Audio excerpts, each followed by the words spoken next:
Assalamualaikum warahmatullahi wabarakatuh.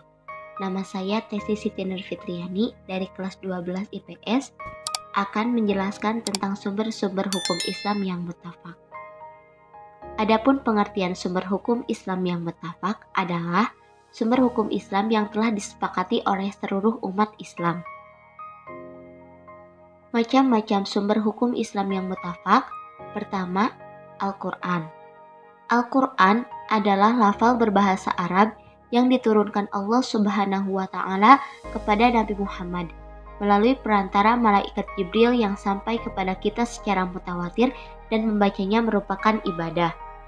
Al-Quran merupakan wahyu yang tampak atau wahyu az-zahir, yaitu pesan Allah kepada Nabi SAW yang disampaikan oleh malaikat Jibril dengan kata-kata yang sepenuhnya dari Allah Subhanahu wa Ta'ala. Al-Quran juga tidak diturunkan secara langsung dalam wujud 30 juz seperti sekarang biasa kita lihat dalam bentuk sebuah kitab.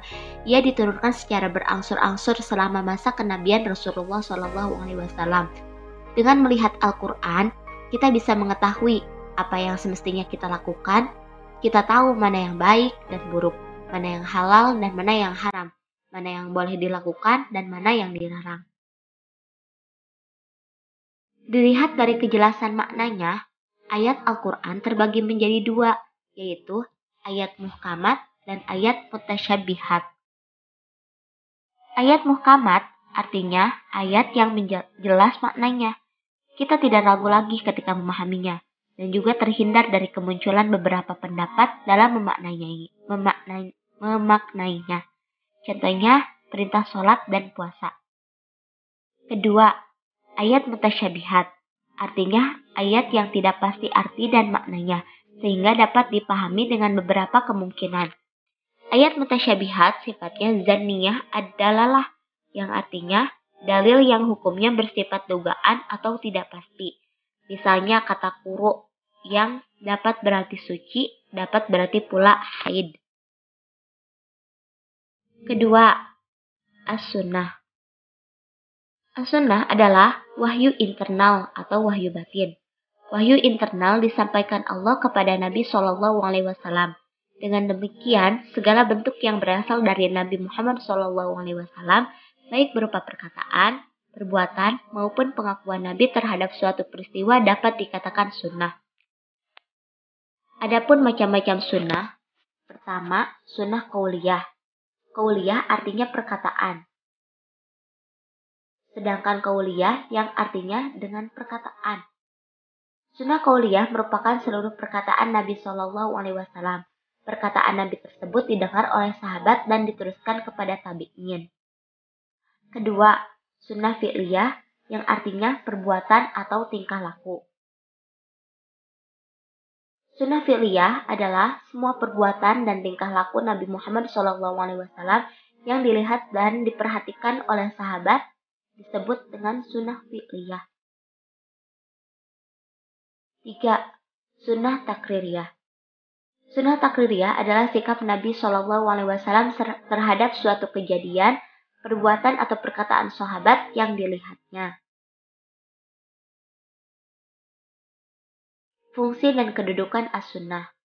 Sebagai dasar yang kedua setelah Al-Quran yang demikian itu telah dilakukan oleh para sahabat Rasulullah SAW, baik ketika beliau masih hidup maupun setelah wafat. Mereka bersepakat bahwa sunnah wajib diikuti. Mereka tidak membedakan antara ketentuan yang terkandung dalam Al-Quran dan ketentuan yang disampaikan dalam as-sunnah. Ketiga, ijma. Secara etimologis, kata ijma merupakan masdar dari kata ajma'a yang artinya memutuskan dan menyepakati sesuatu. Ia juga berarti kesepakatan bulat. Menurut istilah, ijma adalah kesepakatan para ulama setelah Nabi Muhammad SAW wafat. Macam-macam dan tingkatan ijma ada dua. Pertama, ijma sarih dan kedua, ijma sukuti. Ijma sarih adalah ijma yang menampilkan pendapat setiap ulama secara jelas dan terbuka, baik melalui ucapan maupun perbuatan. Ijma sukuti yaitu hukum suatu peristiwa melalui perkataan atau perbuatan. Keempat, kias. Dari segi bahasa, kias artinya mengukur atau membandingkan sesuatu dengan yang semisalnya. Secara istilah, ijma adalah menghubungkan suatu perkara yang tidak ada hukumnya dalam nas dengan perkataan lain yang ada nas hukumnya karena terdapat persamaan ilah. Adapun macam-macam kias, yaitu kias aula, kias musawi, kias adna. Kias aula adalah kias yang ilahnya mewajibkan adanya hukum. Kias musawi adalah kias yang ilahnya mewajibkan adanya hukum yang sama baik pada al-aslu maupun al-far'u.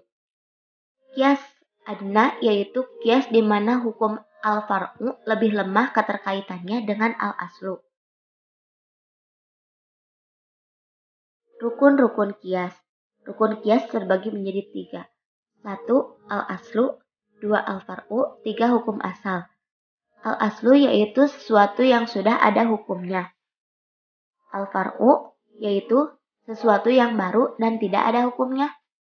Hukum asal yaitu hukum syara yang ada nasnya sebagai pangkat hukum bagi cabang. Sekian penjelasan dari saya.